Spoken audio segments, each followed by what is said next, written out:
And we are live for a new episode of the Electrek podcast. I am Fred Lambert, your host, and as usual, I'm joined by Seth Winchild. How are you doing today, Seth? I'm good. All right, big show today. We're gonna start with the Tesla Optimus fail that was really revealing last weekend. That happened last weekend, right after the podcast. But we talked a little bit about it on the show. Then we're going to talk about the U.S. EV sales, especially Tesla, following the tax credit expiration. Then Elon just updated his always useful Robotaxi timeline, but this one is a close one, so it's something to watch for the next few weeks. Then we're going to talk about Rivian's AI and Autonomy Day. So that was this week, and it was a bunch of big announcement. Then we have a few new car unveiling. Well, I mean, we've seen these cars before, but we have for the Subaru Uncharted, we have the final pricing and specs in the US. We have the new Mercedes GLB that was unveiled fully also this week. Then we're going to talk a little bit about global AV sales, and then the Ford and SK situation in the US that's going down right now was announced yesterday. All right, if you're joining us live on the show, we welcome your comments and questions. This is a live show, unedited, so if you guys have comments about anything we say, you can put them down below. If you have a question for us too, you can put Q-question, and then we're going to answer it at the end of the show. It can be about any of the topics that we're discussing today or any other topics in the EV world. I'm going to remind you later on the show as more people come into the live stream. All right, let's jump into this Optimus situation here. Oh my God, what's happening? Can I click? Let me update the page real quick. I don't know if I'm having issues with my... No, I mean, you're getting the live stream from me fine, Set? Yeah. Yep. Yeah. So it's not my internet. The links is not working on Electrek. Here, maybe I'll try mine. Like you... Oh, no, it'll work. It was weird. Like the end didn't show up on my cursor. Oh, weird. Hanging out. Okay. So this happened in Miami last weekend. So last weekend, Tesla had something called the Autonomy Visualized event. And the goal was to, show the latest autonomous products from Tesla. So obviously FSD and Optimus, Tesla's humanoid robot. But there was a fail during the event, which the fail itself is not that important. Like, robots fails all the time. But the way it fails was really interesting because it kind of killed the old autonomy of the event. There was nothing autonomous going on with this robot here. So this is the video if you're watching live. If you're audio only, I'm going to explain it to you. But the guy walks up to the Optimus robot that was there to... I cannot rewind this. Hit the refresh button. Yeah. So the guy walks up to the Optimus robot, which was handing out tiny little water bottle. And as you... Oh, damn it. What's going on with this site? I don't know if it's a lag or if it's on my side, but it's when I use the StreamYard. So if I'm not on StreamYard, it goes fine. Do you want to share your window? See if let me try opens up yours. See if it's just really it's me or it's StreamYard. Because I mean, I was just on this article before the show a moment ago, and it was playing just fine. So it clearly is when I have the StreamYard app going on. Oh, I managed to put it on for a second. As soon as I'm about to do mine, it usually comes into... All right, for the people that are listening audio only, the guy approaches the robot, and the robot makes a brisk movement with its arms, and a bunch of bottles falls to the ground. And then after that, the robot brings its ends to his face in a way similar to someone grabbing a headset, a VR headset, and then as if it removes the handset, and then the robot crashes to the ground. After that, falls backward and crashes to the ground. So it looks exactly like a remote operator is operating the robot with a VR headset, and then something happens. We don't know what. And people removes the inset, and then the robot falls, like disengage, which by itself is a hazard, because like, why would the robot just fall to the ground if the person removes their headset? There should be some fail safe there that the robot just balance itself if it's disconnected. And yeah, okay, so you got it set. So, I'm sorry, it's just funny to watch this thing. I don't know why. Yeah, it is hilarious. I posted that, and so many. So my article was really popular, a few 100,000 hits. But I also like retweeted the article on Twitter and with the video, and it went viral. Like got 2 million hits. And so many Tesla fans on the video like kept claiming that it was AI. It's AI. It's AI. It's not AI. Everyone, like, Tesla would have come out and confirmed it by now. There's no evidence whatsoever that it's AI in there. It happened. It really did happen. So yeah, it basically confirmed that Tesla's demonstration, despite what Elon claimed lately. Elon tried to claim that now Tesla is doing like AI demonstration of the robots. They said that when they brought it at the premiere of Tron last month, it was completely AI, which was clearly false. It was clearly pre-programmed kung fu demonstration, and then now it's still like just handing out water bottle. It's still being teleoperated. Beyond that, if you look at the video right now, at the very end, when right there, it's you would have to zoom in a little bit more to see, but it really smashes a water bottle, where the water bottle explodes as it comes down, which I think is maybe like even more important than the teleoperated stuff, which is shady in itself, because it shows that Tesla is like kind of misguiding the public into what the robot can do right now.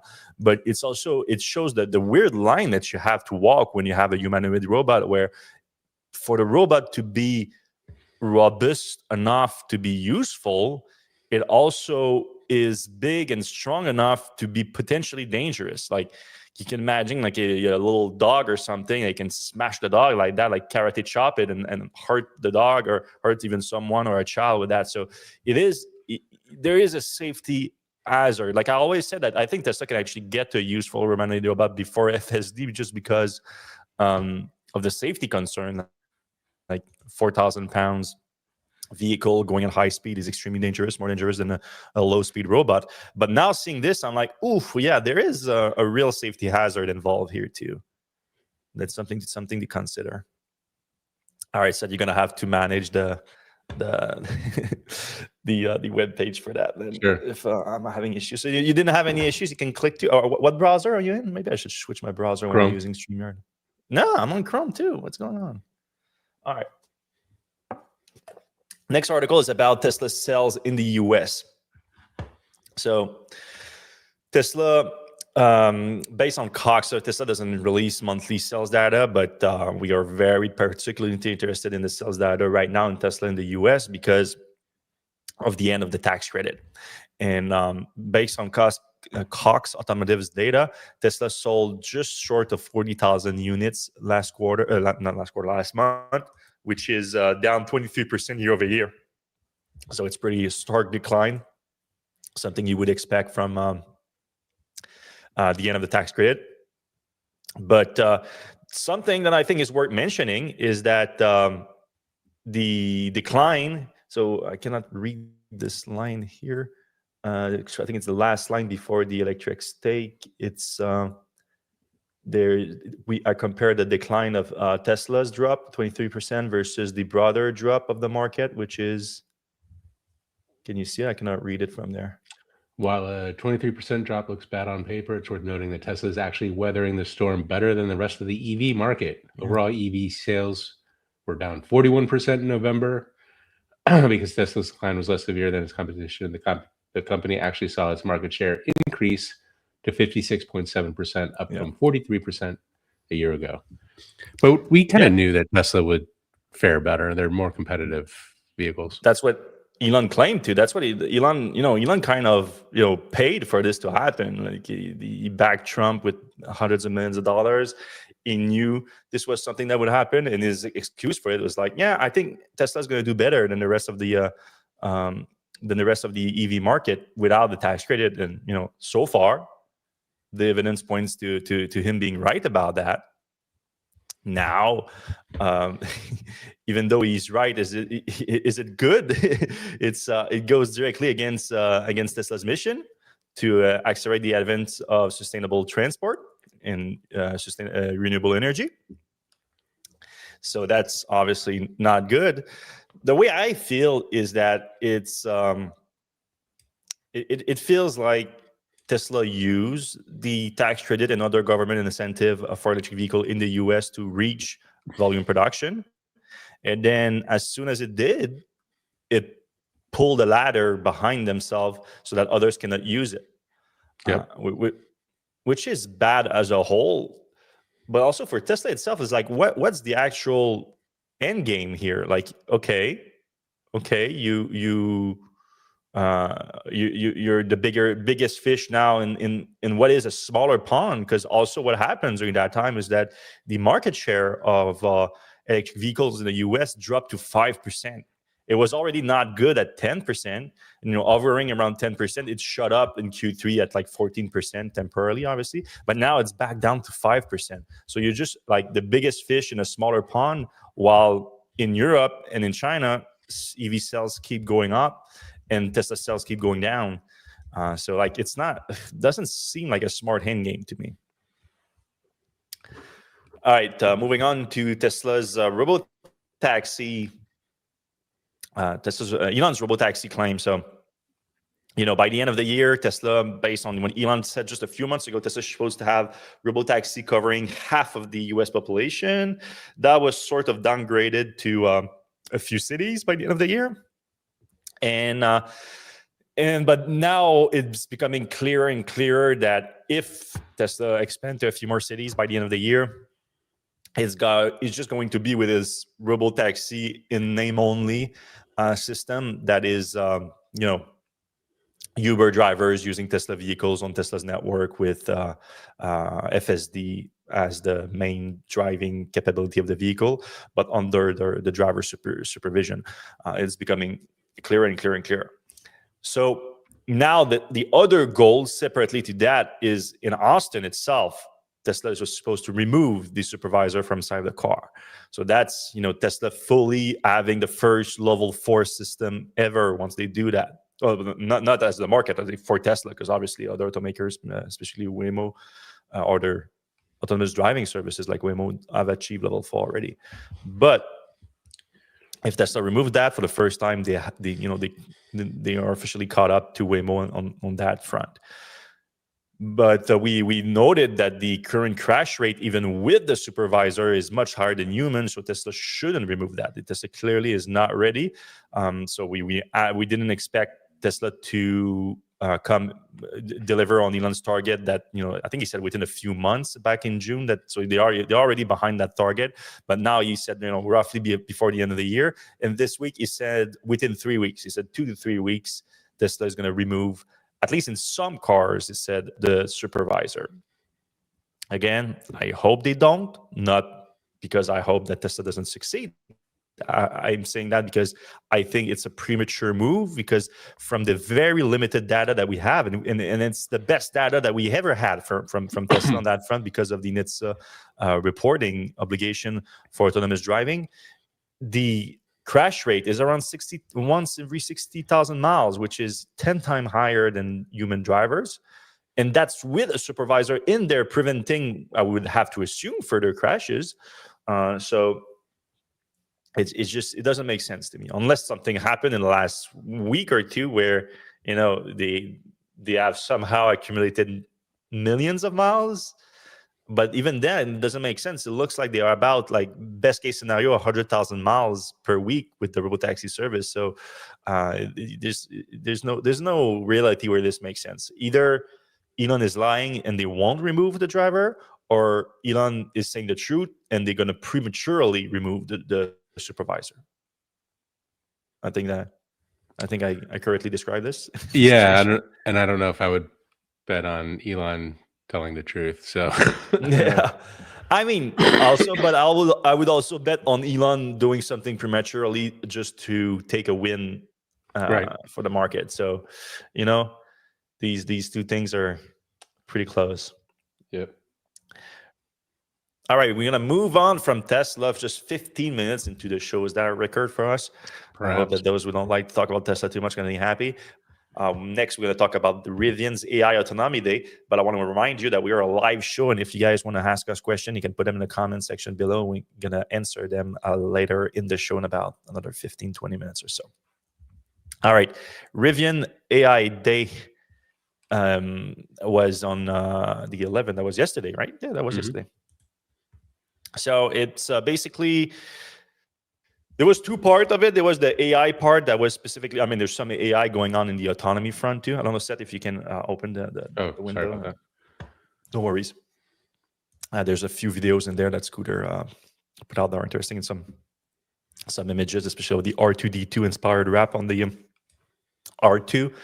And yeah, it's there's some AI obviously in the autonomy aspect of it, but there was also clear separation from it, because there was an unveiling of an AI agent now that's going to be inside a Rivian vehicle. So a lot of automakers have been integrating LLMs. So we talked about Tesla with Grok. We talked about Volkswagen with ChatGPT. We talked about the Chinese automakers. All the Chinese automakers have an AI in them now. So everyone needs that. It's the new way to interact with the vehicle. It's optional. If you don't want it, you don't use it. If you're not a fan of AI, I get that. But in a day-to-day use, I have to say that a large language model inside the vehicle is useful, because it's a more natural way to interact with the vehicle. It's not, you don't have to have like the exact sentence he needs to say to activate a specific function.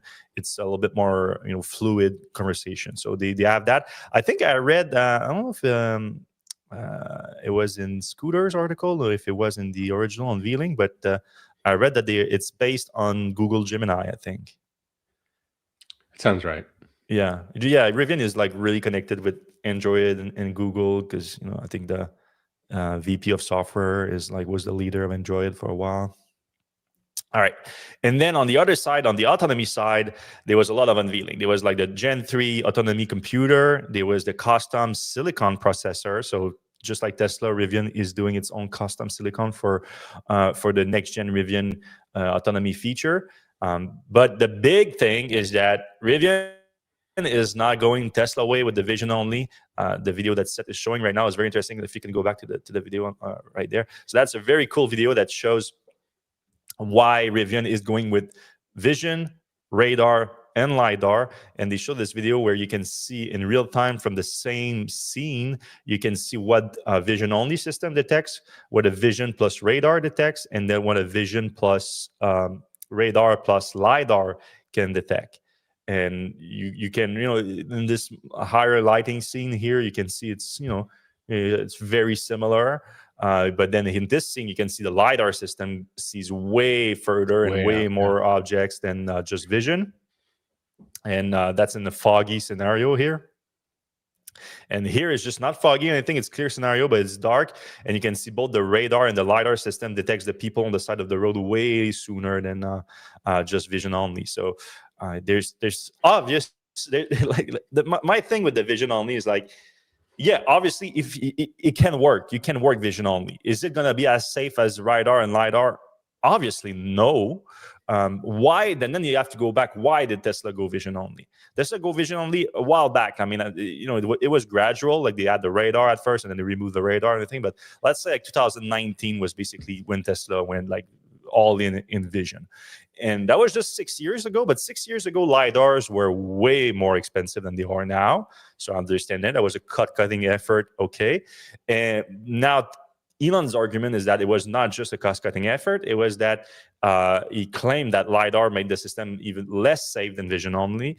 And that is due to sensor fusion. So he said it's difficult to efficiently and reliably fuse the input from the LiDAR sensor and the vision sensors, the cameras. And he's right. He was right back then. It was super difficult. Still is a complicated problem, but much less today. Because sensor fusion is a difficult problem that Tesla couldn't solve back in 2019 and decided not to work on it.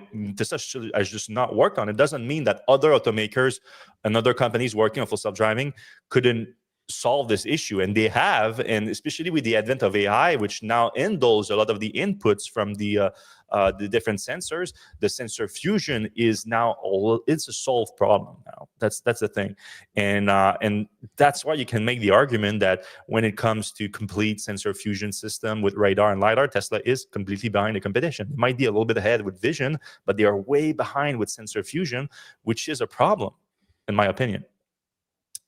So yes, they're doing LiDAR. Apparently, they're going to introduce it late 2026. So there's things coming out this month. There's things coming out early 2026 for all gens vehicle, but especially Gen 2. But then the LiDAR stuff, which is the one that's going to enable L4, level 4 self-driving, is going to come late 2026 on the R2, and that's what we're seeing right now. If you want to show, said the R2D2 R2 Rivian, and that's one of the other thing that's cool too. Is like one of the things that Tesla didn't like about lidars was the integration inside the vehicles. Which was right. Like it was big pucks coming out of the vehicle, just didn't look good for a company that was trying to sell cars to consumers. For a company like Waymo, they don't care as much because no one's going to own the car but them. It's just about getting from point A to point B. People don't care that much about how cool the car looks. You don't, unless you want the Uber Black and everything, you don't really care what your Uber driver's cars come out with, as long as it doesn't smell bad. But yeah, so for the consumer vehicle, it does matter if the car looks sleek, and having big protrusion coming out of the vehicle with these lidar pucks didn't look good. But in this case, for a front-facing lidar, which is the most important one, obviously, Rivian was able to do a very minimal extrusion from the windshield/roof. That is not much bigger than the camera system for the vehicle, which is also just underneath it. But yeah, so that was one of the big things. The other one is, like I said, the custom silicon, which enable 1 trillion operation per second. I think it's 800 tops per chip, 16,000 total. 5 billion pixel per second processing capability. They have the RivLink, that's a low latency interconnect technology between the two chips that are on the computer. That's a new computer that's going to come into the latest vehicles next year. What else do we have here? 11 camera system. Okay, we'll already talk about the LLM. They announced the price. So the equivalent of the FSD is going to be now called Autonomy Plus. And Autonomy Plus is launching in early 2026, and it can be bought for $2,500 or $50 a month subscription. So this is the competitor, the Rivian's competitor to FSD, much cheaper, obviously. Now they're not promising like the vehicle to achieve any kind of capability like Tesla. So that's the big difference here. So they are talking about similar capabilities as FSD, and obviously the hardware suite is even more complete than Tesla's, but they're not. They're saying that they plan to have level 4 capabilities in the future, but they're not promising anything on the current hardware that they're selling. Now, when they have the LiDAR R2s next year's, that's probably going to be another thing. That's going to be really the one that's going to enable that. Now, the way that they talk about it got me a little bit confused on that front. I don't know if Scooter, I had. So they weren't clear. So Scooter says LiDAR is likely to be introduced in R2 next year and future model beyond that, and the new autonomy capabilities are on the way for a fee that will include more hands-free friendly routes around the US and Canada. So yeah, the hands-free route, that's happening this month, I think, or next month, max. But that's for Gen 2 R1's vehicles. And right now, there's 150,000 kilometers or miles, I should say, available of route that do that, and then it's going to go up to millions of miles now. So that's a big upgrade already that's going on. But the thing that confused me a little bit more when it comes to LiDAR is that they said next year it's going to be introduced to the R2. It's not clear if it's going to be right away, because the R2 is coming first half of 2026. And then there was some mention of more like later in 2026 for the R2s. So I think that could be like a little bit of a problem in terms of some people wanting to hold out for the R2s with LiDAR. But at the same time, and I'd like to have your opinion on this, Ed, I think the demand for the R2 is through the roof already. And I don't know that everyone's going to want that. I think a lot of people just want a car that they can drive themselves and don't necessarily want the autonomous features. So I think that Rivian can sort of afford to have a delayed launch of that. Do you think? Yeah, I mean, that seems right. Like, I mean, I guess why are they announcing this now versus like when it's ready? Like, I guess they want to get, the people who have the Generation 2 R1s excited and keep selling those vehicles. But like, to get the full suite of stuff, you're going to need LiDAR. You're going to want LiDAR. Mm-hmm. They've kind of sold it. So it's interesting. Also, Scooter notes that, this is maybe stuff that's also coming to Volkswagen. Maybe this is why Volkswagen was like, oh, we'd like that. So is that his opinion, or did he say, like, was there someone saying that there? He just says, take for example, Rivian's agreement, licensing. Yeah. But I would imagine. Mm-hmm. No, it makes sense. It makes sense. But also, people who have Rivians now, like they're not going to get much of this. If you have a version 1 of it, you're not getting anything. Version R1's version 2, you'll get some of this stuff, and then you got to wait for LiDAR to get all of it. I think the R1's Gen 1, wasn't there something about the AI, though, the AI assistant you still get, I think? Yeah, but I mean, that's just, compared to autonomy, it's like a web browser. Yeah. So, some bad, some good, some in between. Rivian stock didn't like the event itself yesterday. The stock crashed like 8%, but then it jumped like 18% today. I think it's settled at like 13% or so, but it's way up from the event. So I think, and as it should, I think, because it shows that Rivian is not that far behind Tesla in this. In fact, in some ways, in level 4, it might even actually be closer at the consumer level than Tesla.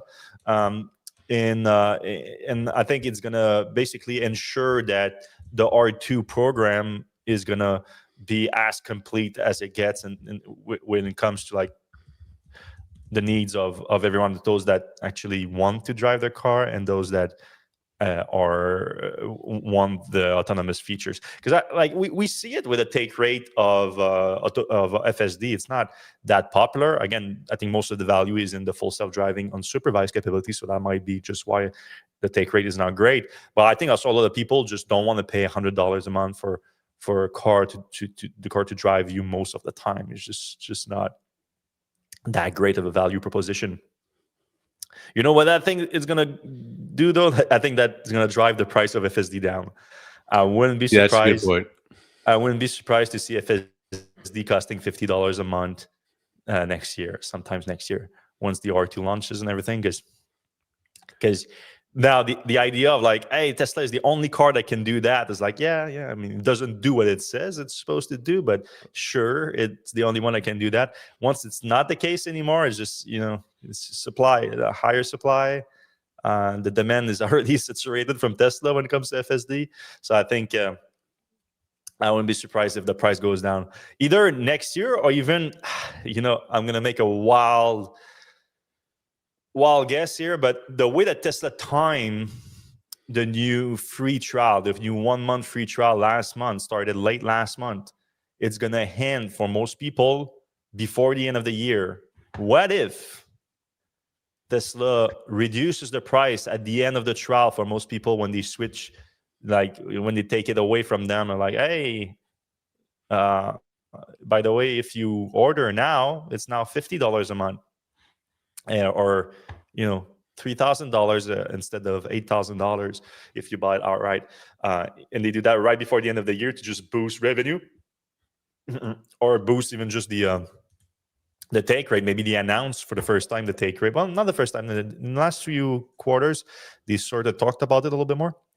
But they can say, hey, now we have 20% of the people in the US that buy FSD, up from like 10% last year. Yeah, of course, you drop the price 50% too. But like if they can show that they went from like 5% in 23 to 10% in 2024, and then 20% in 2025, that is something that if you're, an analyst, you're like, oh, that's a crazy take rate. Of course, the price again keeps going down, but it's something to look for. I wouldn't be surprised if this happened before the end of the year. All right, moving on, we have Subaru, the new Uncharted electric SUV from Subaru. So we saw that car earlier this year. Looks at I'm not showing my I cannot show my page right now. You have it, but I opened the Subaru Uncharted article from Peter, and we have a Subaru Uncharted ad on it. That's when the that's great integration. System, yeah, great integration there. And to be fair for people that are like, oh, you guys are bought out. Like, no, it's not us. That's Google doing this by its own. So we're not getting money directly from Subaru. It's like we didn't know that had will be there. Everything is through Google, but it looks like Google actually thought like, oh, it would make sense to push that hat there. And now the hat just changed to Polestar too. So that's good too. All right. So the Uncharted EV, the next EV from Subaru. We got the price and final specs. So you get a 74.7 kilowatt hour battery pack. For the base version, it's rear-wheel drive. And then for the sports and GT version, you have all-wheel drive with Subaru's symmetrical all-wheel drive system. It always makes me laugh a little bit when like Subaru still claims to have this, top-of-the-line all-wheel drive system when dual motors all-wheel drive are, they're not exactly the same, but they are a lot closer to each other than the mechanical all-wheel drive system in IC cars. So the Sport and GT variant gets you the Sports get you 285 miles of range. The GT give you 270 miles of range. That's pretty good. 150 kilowatt charging, 10% to 80%, 28 minutes. Not bad, but also we'd like to see a little bit more. I think 200 should be like the bottom these days. But at the same time, like this is an entry-level vehicle here because the price is the most interesting part. So, sorry, I said the rear-wheel drive is forward-wheel drive, by the way, the base version. So the forward-wheel drive starts at $35,000. And then if you want the sports version to get the all-wheel drive and the top range of 285 miles, that's $40,000. So reasonable prices. New options on the lesser... the bottom part of the EV market, because now $35,000 for a new car these days, it's like a good it's way under average. 18,000 under average set, not just under average. It's $18,000 under average. It's not bad at all. And this is in dealers early 2026 in the US. Nice interior. Like Subaru drivers, they've been kind of waiting for like a good EV. I saw this one when it was unveiled in New York City a few months ago. Over 300 miles of range. Like they're getting all the things that Subaru, the Solterra, come on. That was pretty weak sauce. Like just a bit over 200 miles of range. The Sport and GT variants deliver 285 miles or 270 miles of range. So pretty close to 300. That the high end, I think, is 308 miles. Whatever, something over 300. Pretty good setup. I think this is like the Subaru this is the electric Subaru that Subaru owners are actually going to want. Yeah. It looks good too. Like I think it's one of the better looking crossover on the market right now, exterior wise at least. Interior too, I think. The two-tone orange too is especially nice. I'm sure that's an upgrade, but still it's pretty good.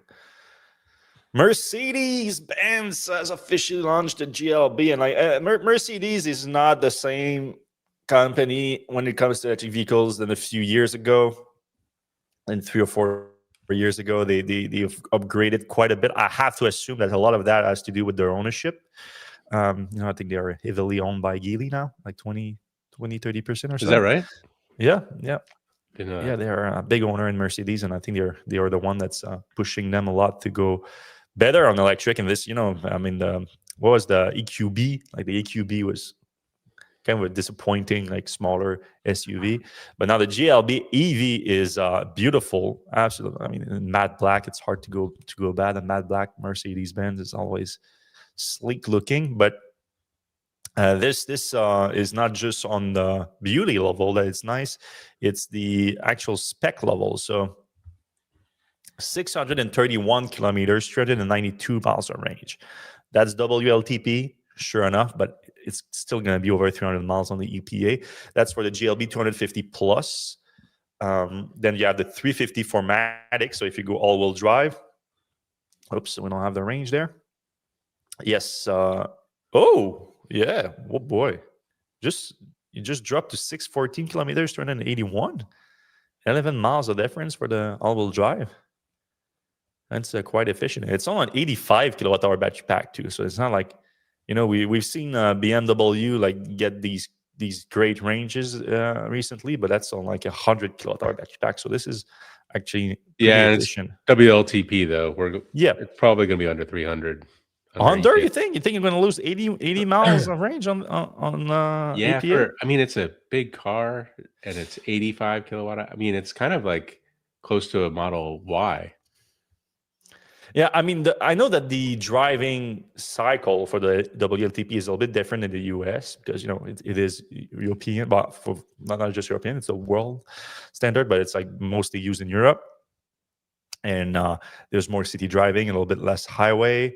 So that affects the range, obviously. But the one of the biggest changes that they don't account for climate control too. Europeans are weird about that. Like climate control, both inside houses, inside cars, is not the same habits as the North Americans. But yeah, so I think there's a way to get close to WLTP. It's just it's a lot more lenient than EPA. Let's be fair. Oh well, who wrote this article? It's Peter. That's a Peter article. Yeah, it's Peter article. Peter did try to make his own little calculation here. And he said 330 miles. He think it's going to be on the EPA scale. All-wheel drive 320. So, I mean, I'm leaning towards Peter here, maybe somewhere in between, like 310. Also, you go upper, you go a little bit more high end here than the Subaru, and you get 320 kilowatts of charging capacity if you're on a 800-volt station, and that's going to give you 260 kilometers, 161 miles in just 10 minutes. The design, I mean, I think it's a big upgrade compared to some of the previous SUVs from Mercedes. I mean, I'm not going to say it looks like a G-Wagon or anything, but it definitely has more G-Wagon vibe. It's boxy. Yeah, it's boxy.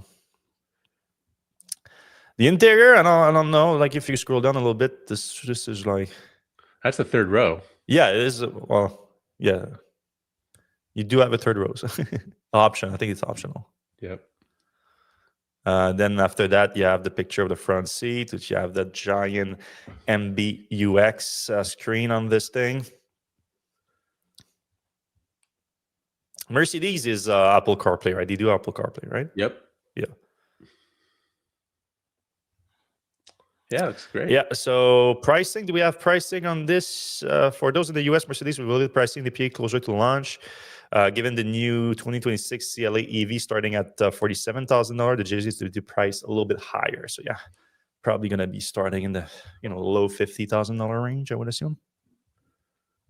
Man, I think this is going to be a problem for Tesla. I'm going to be honest here, but because Tesla makes a lot of money from the higher end of their lineup in the US. Like in China, they cannot even sell those. Like they only sell like the cheaper version of the Model 3, Model Y. But the all-wheel drive long-range Model Y still cheap. It's going to be cheaper than this probably. But if you fully equip and everything, it's getting in the same price range.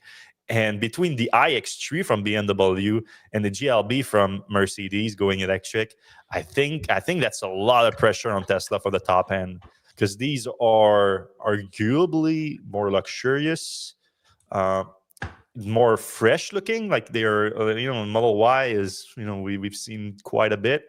This is a little bit more luxurious, more understated, less like techie, more premium, let's say. I think that's going to put a little bit of pressure on the top end of the, on the feed in Model Y.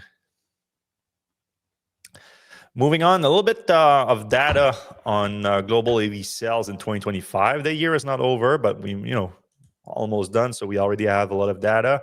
And it looks like EV sales globally are up 21% this year. So for all the people that says like EV demand is slowing down and blah, blah, blah, it's like, 21% increase year over year in a market like the automotive market, which is, it's such a big boat to turn around, the automotive market, a 21% increase year over year.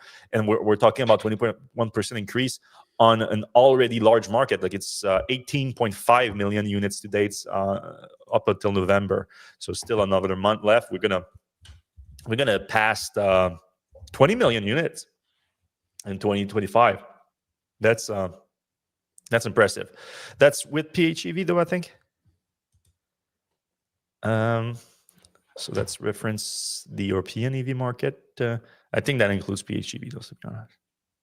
But PHEVs are not what they used to be. Like, especially, you have to put like BYD in there and things like that. And they sell a lot of PHEVs, but they are PHEVs that have like a more significant range than what we're used to in the early PHEV days. All right, one more news article, and then we jump into the comment section. So if you guys have questions for us, you need to put them right now. We're going to get to them in just a few minutes. I want to talk real quick about the announcement that happened, was it yesterday or Wednesday? It was yesterday. Ford and SK, well, actually, SK announced it. Ford just said no comments, but they announced a split of their recent joint venture and huge joint venture in the US to build 3 massive factories for battery cells. So that's quite a move here. So effectively what happened is that, if you remember, back in 2021, SK, which is a South Korean battery manufacturer, partnered with Ford to build 3 massive factories in the US, 2 in Kentucky and 1 in Tennessee. And the goal was to supply Ford with batteries for their ambitious electrification plans. Now, those electrification plans have taken quite a step back. And what happened is that they were basically dissolving altogether the joint partnership and splitting up the assets. So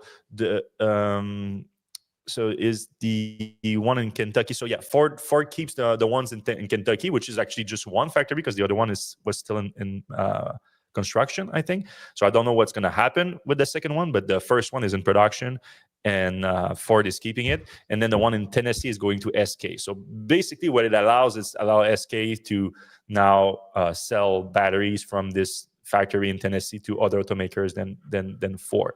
So then if you extrapolate from that, it means that basically Ford is seeing its demand for batteries going down quite a bit, which is not surprising considering the scale back of the EV plans in the last few months, especially since the removal of the tax credit in the US. So really, really just bad news all around on that front. I mean, not that bad news, because I guess SK can turn around and sell that. I should mention, they specifically said, SK, that it also enables them to sell to other automakers, but to sell to the energy storage market too, because they're producing LFP cells of that battery, which are also used in energy storage. So maybe like Tesla, for example, that was looking for locally made LFP cells could buy from SK there for their mega packs and so on. So, it's not all bad. That could be a quick way to... I'm sure there's some kind of bidding war going on right now for the capacity of that plant for people that are relying on LFP cells from China, and those people are mostly Tesla right now in the US. So not all bad. All right, let's jump into the comment section. All right. We got some early hellos. Yeah. What do you think of the future of level 2 charging? Is J1772 or NACS? NACS. Yep. Actually, maybe the future of level 2 charging is not even level 2. Maybe it's all DC charging. Is it going to be easier just to charge via DC? Like why have the inverter in the car? I always wondered why not just move the inverter out of the car? Like my lawnmower, for instance, the inverter's outside. You just plug in a DC thing to it. Anyway, the future, long in the future, is going to be DC, I think. Yeah, there's also now the home charging station that are DC, that are battery powered, like the bidirectional charging. I had an article on the SIG energy system earlier this year that I was really impressed with, and these are selling like crazy. Like I talked to Sylvain a few weeks ago, and so Sylvain is the distributor in Quebec, and I think he got like 6 or 7 systems for the first batch, and he sold them right away. And now he just ordered like $1 million worth of them, and it's all sold out already. Like they're selling like crazy. All right. I don't care what anybody else says. The top story of the week is the revelation that the R2 will be equipped with LiDAR. I mean, in the context of Tesla not doing LiDAR, yes, that's a big deal. But like Volvos have LiDAR. Like it's not rocket science to put LiDAR. Yeah, I guess it's one more people putting their betting that LiDAR helps. But like I said, I think it should be obvious to anyone that's been following the sensor fusion stuff. Like Elon was right that it was a problem. The only thing is like he wrongly thought that he could solve FSD with vision before solving sensor fusion. That was his only miscalculation there. Mm-hmm. Yeah, and I think I probably should have said this when we were talking about the post, but I think the idea is that you want to, like, if you're going to impress regulators and then tell people that you want to be safer than humans, right? You don't want to be as good as humans. Yeah, I have eyes. Like that's what what cameras are basically. Like, right. But if you can if go you want beyond it to be superhuman, humans, right. If you want it to be superhuman, give it superpower, and LiDAR is a superpower. Right. Exactly. All right. How jealous are the engineers at Tesla watching the CEO of Rivian give his team all the sensors they need for full self-driving? Yeah. I mean, I think they're jealous of Rivian for a lot of ways. Like I'm not gonna name any names, but I've been to Rivian events and talked to Rivian employees quite a bit, and a lot of them come straight from Tesla, and it feels like those cows that have been in the winter, they're stuck inside the little, like almost a prison like situation, and then after the snow melts and they let them out for the first time, they had that energy to them. They're like, yeah, we're free with that. Now we can be ourselves. All right. Did you see Kempower and Kalmar collab? They are a leader in port equipment like electric forklift trucks and those huge straddle carriers. DP London port installed 12 MCS chargers, first of many. I think Scroffenkel is the Kempower PR person. So yeah, I don't know Kalmar. Send it to our tips line, tip at Electrek.co.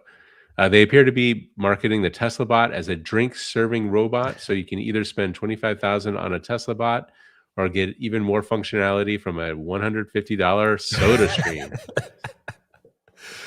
Yeah, I mean, not far. I mean, it's a joke, but it's funny because it's not that far from reality. Right. I wonder when the genie is out of the bottle and Tesla stock crashes. Now with Rivian chip too. I know it kind of just feels like one of those things that it just keeps going. Like no matter how bad the news is, there's always just like.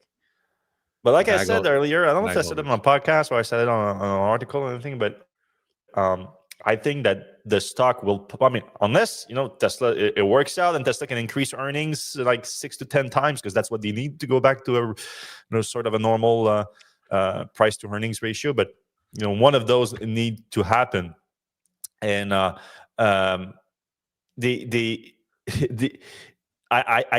think that it's going to happen once Tesla actually solves autonomy and it works in a market where there are just one competitor and scaling is not as easy as you would think, and not everyone wants to have a personal car that is self-driving, and they start to realize just what the market is going to look like in the future, where you have both self-driving ride-hailing system and consumer vehicles who are self-driving to level 4. I think people are going to realize that it's not all rosy and it's all like a crazy, super high profit margin market. I think that's when they're going to come back to reality. Yeah. All right. As soon as Tesla pulls drivers from their taxis, it will be clear that the emperor has no clothes. Yeah.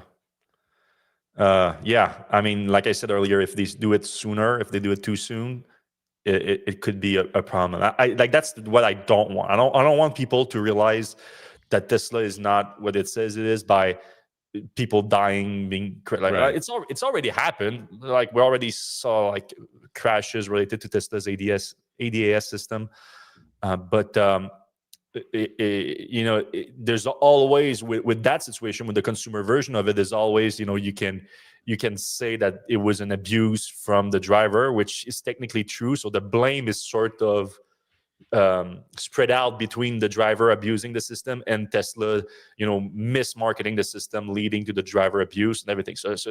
It's a murkier situation. If it's like there's no supervisor, no one in the car, and it crashes in a Robotaxi, and there's someone that's hurt or dies, like all the blame is going to be on Tesla, and it's going to be bad for the company. I think that should be avoided for other reason than the fucking stock price. Yeah. All right. Question. Croatia is ending net metering for resident solar in 2026. What to do now for best usage of solar electricity? What are the pros and cons of net metering and future of it in the world? I think net metering being gone, I think that's time to get a battery or, Yeah. use your car as a Yeah. battery. That's, that's basically what net metering is it uses the grid as a battery. So Still not ideal, though. Obviously, no. net metering makes sense. I don't know why they're ending. I don't know particularly about Croatia's grid, so I don't know what's happening there. But we're actually launching it net metering here in Quebec next year. So it's there's countries doing different ways. But I think even with batteries, net metering makes sense. Like if the grid needs the electricity, should be able to buy it from people producing it. It just makes sense. Yeah, it makes no sense to kill it. Skeptic has home solar, and if we lost net metering, he could get a bunch of battery capacity and essentially stay off the grid as much as possible. Yeah, that's it. If they don't want to help you out, or let you help them out, Right. well, cut them off completely. Someone claimed that during the demos, a Rivian rep said that adding LiDAR would be about the same cost as premium paint options. Which are like $2,000. That's a That's lot. kind of expensive. Yeah. I mean, I know that like the Hesse LiDAR from China is like $200 or something. I'm seeing a big Afila ad push. I think that's the Sony Honda car. Huh. Honda. Interesting. I drove it in Gran Turismo. Oh, nice. All right. Are we going to talk about Waymo causing new traffic jams and driving into an active crime scene? I, for one, don't feel like Waymo is a finished solution, and I don't trust being around them. I mean, the brake traffic laws. That's true. I don't know if I saw the crime scene thing. I did see the an abnormal number of not respecting school buses stop signs. So that's obviously a problem. It's it's not a complete product. That's for sure. It's not a finished product. You said finished solution. Yeah, if it's not a finished solution, it's still improving. But you shouldn't you shouldn't be worried about being around them more than being worried about being other human driver. Because statistically speaking, Waymo's data shows that they are safer than humans right now already. So that's obviously good. And humans are not always great drivers, so you should be worried about them too. That's the case. But yeah, I mean, obviously, any kind of bugs like that traffic jams. I'm not sure. I do remember like the two Waymos that were like doing the Spider-Man meme real time. So that was interesting. But yeah, I mean, there's still plenty of room to improve. That's for sure.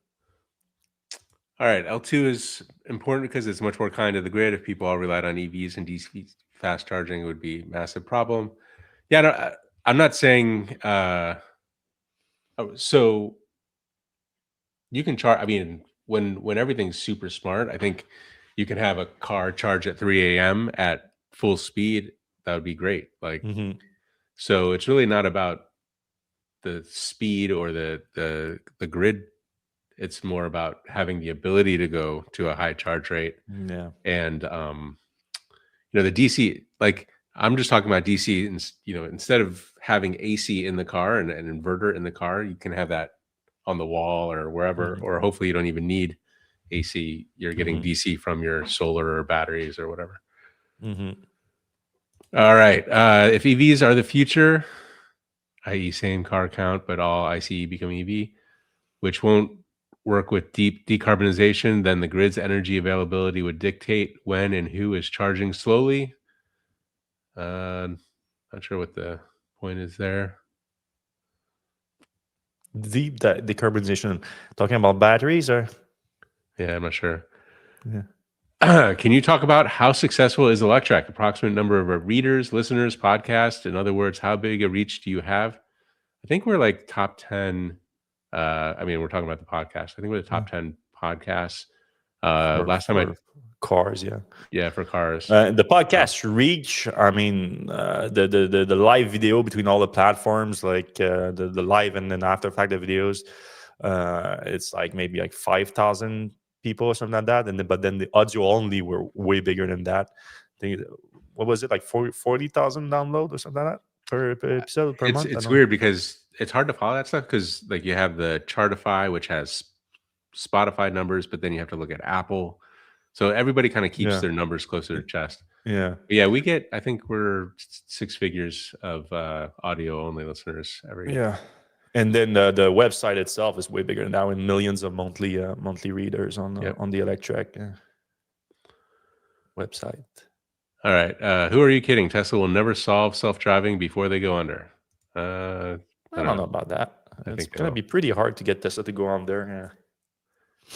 Do you think anyone else than Alpatronic has a shot in the U.S. market? ABB and others are vanishing. That's weird. Well, I just got invited to go to Daytona 500 by ABB, so I don't know. Hopefully that invite's still good. What are they doing at the Daytona 500? They have an electric part of that. Okay. Are you gonna go? I think so. It's in February and it's in Florida, so. Oh, you're often in Florida in February, yeah. All right. We have our Scrunfinkel Ken Power fan. That's also, I think Ken Power is going to be a big competitor in the U.S. market. They are bigger in Europe right now, but they have great hardware. As a pedestrian or cyclist, you cannot make eye contact with an AV to make sure that they see you and your intention to proceed through a crosswalk. No, you can. Well, I mean, you cannot make eye contact, but now there are some vehicles that do recognize hand signals. So if you do a stop or you do a let through, they will recognize it and act accordingly. So I guess you're not technically making eye contact, but they'll see you and they'll try to interpret what you're doing. Which is not always great with humans too, to be honest. There's plenty of situations where I like go ahead and they're like, no, you go ahead. And like, all right. The Rivian engineer's LiDAR cost similar to a paint option was about the $2,500 RAP plus price, not the LiDAR unit cost per car. So I guess that's the whole suite plus software at $2,500. Yeah, that makes sense. What's the fastest DC chargers in the USA? In Europe, there are more and more 350 kilowatt or even stronger. I think they have megawatt chargers. There's 1,000 kilowatts now in China. I saw several of those stations in Shenzhen last time I was there. In the US, it's 500, the biggest one. I mean, for cars, yeah, but I think trucks are megawatts and more. There's a few megawatt stations for trucks now. Yeah, I mean, it's happening. It's people don't know the level of complexity that goes with deploying a public DC fast charging station. There's so many things that need to happen at once. I mean, that's where you have to give Tesla its flowers. Like, they really nailed that process better than anyone on the planet by a mile, which is why we were so shocked when Elon Musk fired the entire team that made that happen. Yeah. Can you imagine, like, the best thing their company has ever done is deploy the best charging network by far, and because you're just a little, big ego, knee-jerk reaction guy, because you have a disagreement with, firing part of the team with the leader, you decide to fire the entire team. It was such a bad decision. Well, the leader of the team, she wanted to save like her employees, and he was like, no. employees who have demonstrated their incredible value to Tesla by deploying the best charging network in the world at the most efficient price and the best rate than any other automaker. And she's just out there defending her team. It's like, we are bringing more value to Tesla than probably any other department. Did we ever figure out where she went? Did she get like a job at Rivian or something? Uber. She went to Uber. All right. She was the head of reliability at Uber for a year or two, and then she was promoted earlier this year to she's the head of Uber Freight now. Nice. I guess promoted. I don't know if it's a promotion, but yeah. All right. That's it for this week's episode of Electrek Podcast. I hope you enjoyed it. If you did enjoy it, please give us a like, a thumbs up, a subscribe, whatever it is on the app you're watching. It's free to do, and it helps the show more than you think. And we're going to see you same time, same place next week. We have